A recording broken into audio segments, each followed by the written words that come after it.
Hey guys, this is Sonali, the melodramatic bookworm. Welcome back to my channel. Today I'm here with my September wrap-up, which I know has been late because I've not been keeping that well these past few days. My throat is still scratchy if you can tell by my voice, but I need to get this video up as soon as possible because I don't want my September wrap-up coming up in November. So yeah, September was a great reading month for me, unexpectedly at that. I didn't expect to read so many books. I read 14 books in September and half of them were great. I loved them. So in this video, I'll be doing short reviews of all the books like I've been doing so far, but these will be shorter. Before we start, I just like to say that if you want to buy any books that I'm mentioning in this video, please use the Amazon affiliate links in the description box below.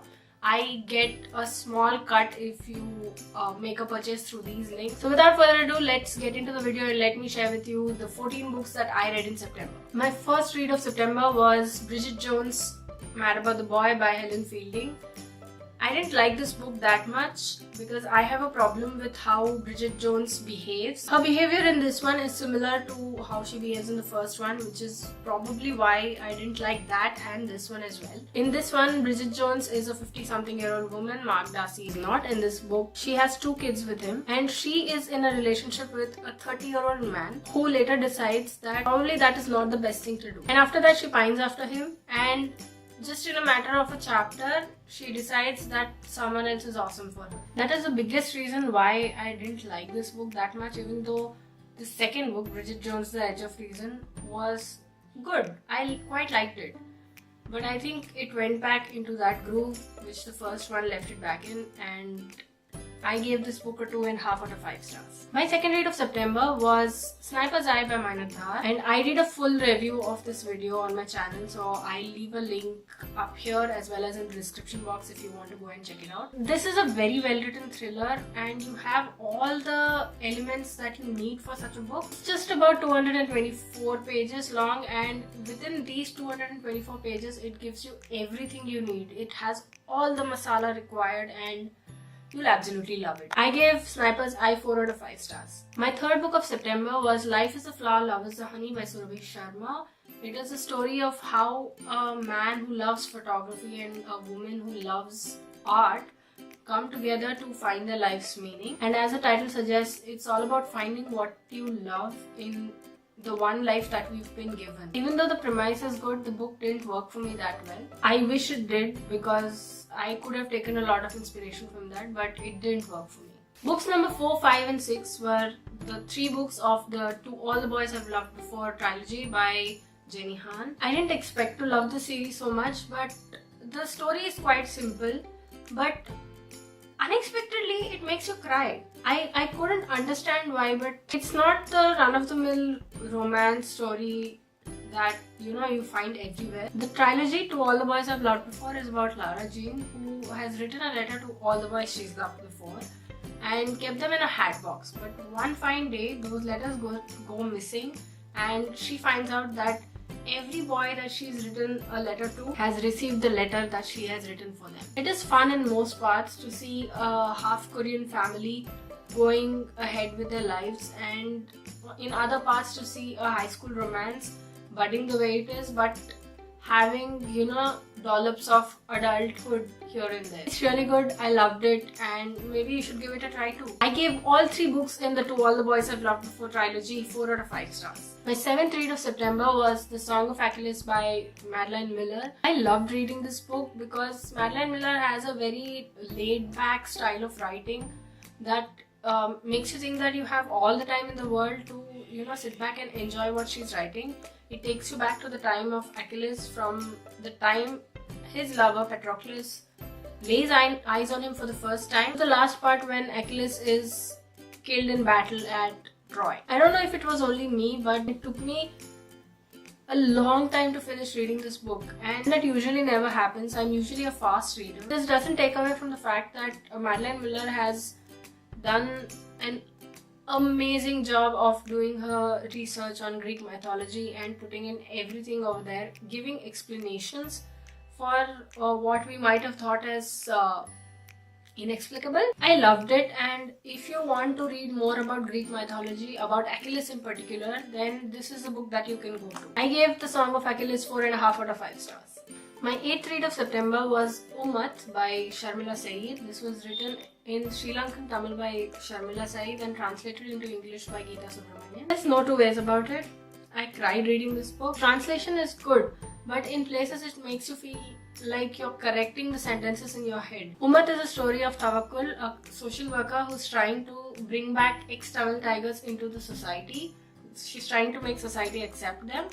And about Yoga Lakshmi and Taiwanai ex-Tamil tigers. All these women are based in remote Sri Lankan villages. Well, Tawakkul is blamed by the Muslim community for being too forthcoming, that she should not do all this and that Muslim women shouldn't, go out like this. She's bringing shame on the family. Yoga and Taiwanai have some trouble adjusting with the world around them.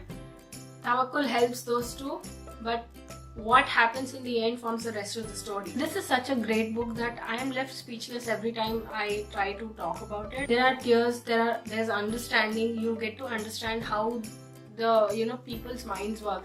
You will think that what? Do such people really exist? But we're talking about remote villages, and it's really difficult to change the mindset of such villagers in a snap. And once you read this, it's going to be a long time before you can recover from the slaps that this book will probably give you. I gave Omote 4 out of 5 stars. My 9th book of September was The Fishermans Dynasty by Kavita Kane.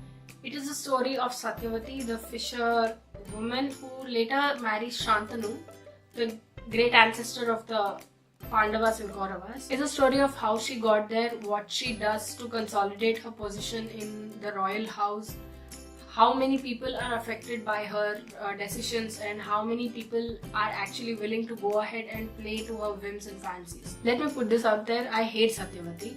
She's a selfish character, but the credit for all the things that I'm feeling towards Satyavati should be given to Kavita Kane, because it's an ode to how well the narration has been made to evoke such feelings, such strong feelings within you. This is my first Kavita Kane book, and now I can't wait to go and read the other ones. Kavita Kane's writing style is very fluid. You just want to keep reading, and you want to, you don't want the book to end, but you want Satyavati to learn her lesson. I gave The Fisherman's Dynasty 4 out of 5 stars. My 10th book of September was From Ashes to Dreams by Rashmi Trivedi. This is the story of Naina, an orphan who doesn't have a lot going for her in life, but whenever she finds something good, something happens that takes her away from it. So what happens, what she does in those situations, and will she be able to hold herself together forms the story. The thing about this book is that it is heartbreaking in places. It makes you want to sit and finish reading it in one sitting. It keeps you fully invested in the story, waiting for what happens, waiting for something good to happen, and hoping against hope that Naina will find the happy ending that she truly deserves. But narrative gets repetitive in places, and it also becomes a little preachy at times. On the whole, it's a great effort by the author to tell the story of someone who's discovering life.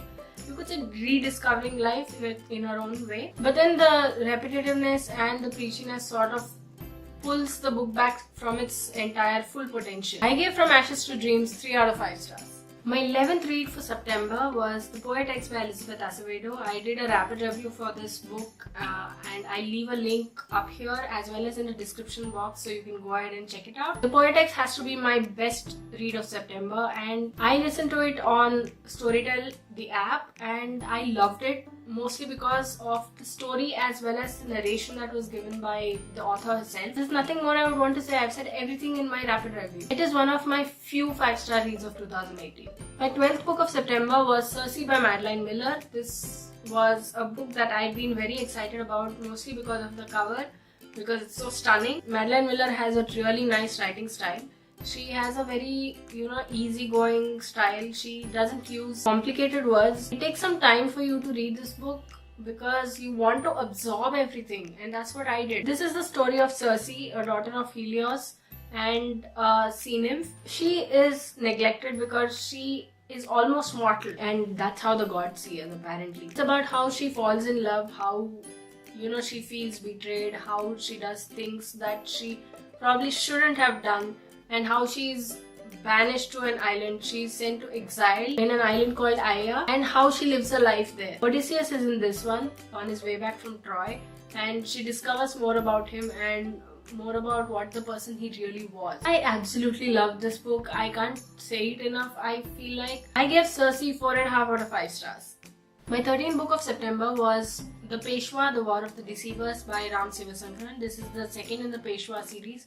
The first one was The Peshwa, The Lion and the Stallion. You don't have to read the first one to read the second, though there are a few references to what happens in there. Just for continuity, it will be better if you read them in sequence. Peshwa is about Peshwa Bajirao Bhatt, the son of erstwhile Peshwa Balaji Vishwanath. Bajirao Bhatt is known for justice, his cunning, and the way he uses both in appropriate situations. But the Nizam of Hyderabad and the Mughal Emperor are in cohorts with each other trying to bring the Peshwa down. There are traitors around him, and will the Peshwa realize that soon and do something to counter that forms the rest of the story. Ram Sivasankaran's writing is really good. He writes with feeling. This is, I think, 1728 we are talking about. And the amount of research he's done to get all the terms, all the events, everything right in his own way is amazing. But the thing about this book is that he tries to give all the information through dialogue, which is as it should be. But every dialogue that has information is about 2 to 3 paragraphs long, and that is a little disconcerting for a first time reader of his writing. Maybe the information could have been spaced better. That's the only chink I could find in this about 450 page long book. It's an enjoyable, informative read about the Maratha Empire, and I would suggest you go for it. I gave The Peshwa, The War of the Deceivers 4 out of 5 stars. My last read of September was Koi Good News by Zareen Khan, and I can't tell you how much I enjoyed reading this book.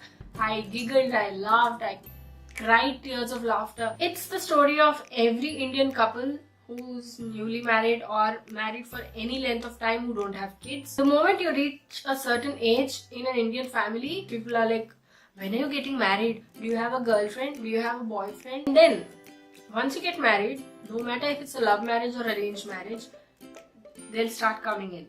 When are you planning to have children? And the worst part is, people you know for barely a few weeks, they ask like, how long have you been married? For 4 years. 4 years? You don't have any kids? What is your problem? Koi Good News is just like that. It's the story of Mona and Ramit who've been married for 4 years. And then they attend a Punjabi wedding on Ramit's side. And what is to follow? Oh, she is pregnant. She, had a baby just after her honeymoon.